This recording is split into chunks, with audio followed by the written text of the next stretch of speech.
The Imperial hatchery of Draconis Prime was in chaos again.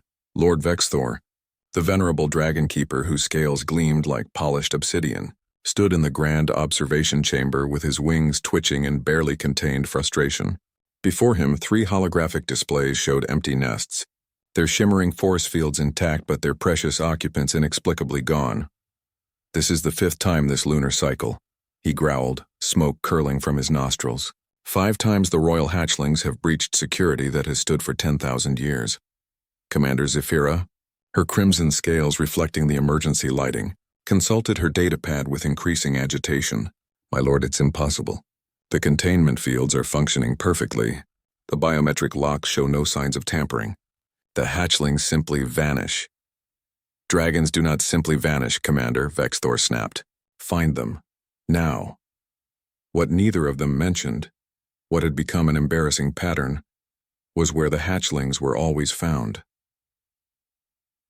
In the lower maintenance sector of the station, far from the gilded chambers and crystalline spires of the dragon nobility, Leo whistled softly as he guided his cleaning drone through Corridor 7 Beta. The human janitor had been working on Draconis Prime for 3 standard years, and he'd learned to appreciate the quiet solitude of the night shift. His whistling stopped when he heard the familiar sound. Tiny claws clicking against metal flooring. "Oh no," Leo muttered, turning around. Not again. 3 dragon hatchlings, each no larger than a house cat, their scales still soft and iridescent, came scampering around the corner. Their eyes, ancient and intelligent despite their youth, locked onto Leo with unmistakable recognition and joy. The smallest one, whose scales shimmered between gold and silver, reached him first. It chirped, a sound like crystal bells, and immediately began climbing up Leo's coveralls. The other 2 followed, their tiny wings fluttering excitedly. "Guys, seriously," Leo said, trying to maintain his stern tone even as the golden hatchling nestled into the crook of his arm. "You can't keep doing this. Your parents are probably losing their minds." The hatchlings paid no attention to his protest. Within moments, all 3 had arranged themselves in Leo's lap as he sat down with a resigned sigh. Their purring, a deep, resonant sound that seemed impossibly large for such small creatures, filled the corridor. Leo stroked the golden one's head gently, his calloused fingers careful around the developing horns. "You know they're going to find you here eventually. They always do." As if on cue, the sound of heavy footsteps and agitated dragon speech echoed through the corridor. Leo closed his eyes. "Here we go again." Lord Vexthor and his security team rounded the corner at full speed, then stopped abruptly. The scene before them was identical to every other recovery. The human janitor sitting cross-legged on the floor, 3 royal hatchlings sleeping peacefully in his lap, their tiny chests rising and falling in perfect contentment. "Human Leo," Vexthor said, his voice tight with a mixture of relief and bewilderment. "Again." Leo looked up apologetically. "Lord Vexthor, I swear I didn't encourage them this time either. They just showed up." The Dragon Lord approached slowly, mindful not to wake the sleeping hatchlings. He had witnessed this scene multiple times now, but it never ceased to amaze him. These were royal hatchlings, descendants of the starworms whose ancestors had conquered galaxies. They should have been fearful of everything, skittish and aggressive as all young predators were. Yet here they slept, utterly vulnerable and completely trusting, in the lap of a human maintenance worker. "How do you do it?" Vexthor asked, genuine curiosity overriding his usual pride. "Our greatest nurturers, trained for centuries in the care of hatchlings, cannot achieve this level of trust. Our own parents often struggle. Yet you..." Leo shrugged, still gently petting the golden hatchling. "I don't really do anything special, sir. I just treat them like they're kids. Scared kids who need someone to make them feel safe." "Safe," Commander Zephyra interjected.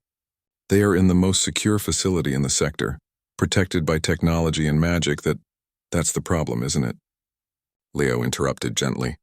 "All that security, all those protocols, to them it probably feels like a prison. They're babies. They don't understand force fields and biometric locks. They just know they're scared and alone." Vexthor's eyes narrowed in thought. "You speak as if you understand fear, human." "I do," Leo said simply.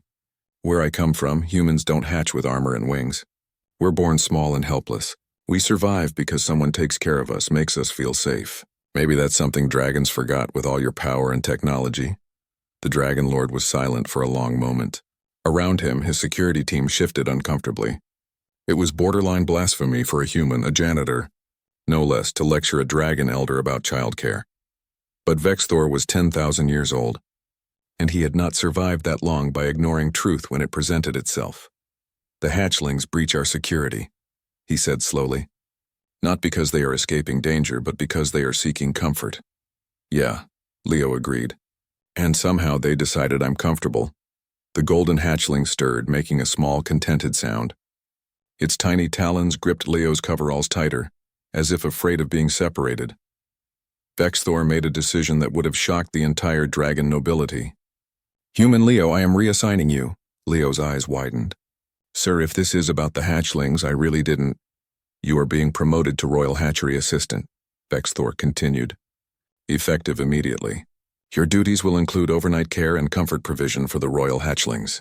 Commander Zephyra's jaw dropped. My lord, the Council will never... The Council, Vexthor said firmly, will accept that these hatchlings have chosen their guardian. Dragons have always respected the bonds of choice even when they defy convention. Leo looked down at the 3 sleeping hatchlings, then back up at the imposing Dragon Lord. I'm just a janitor, sir.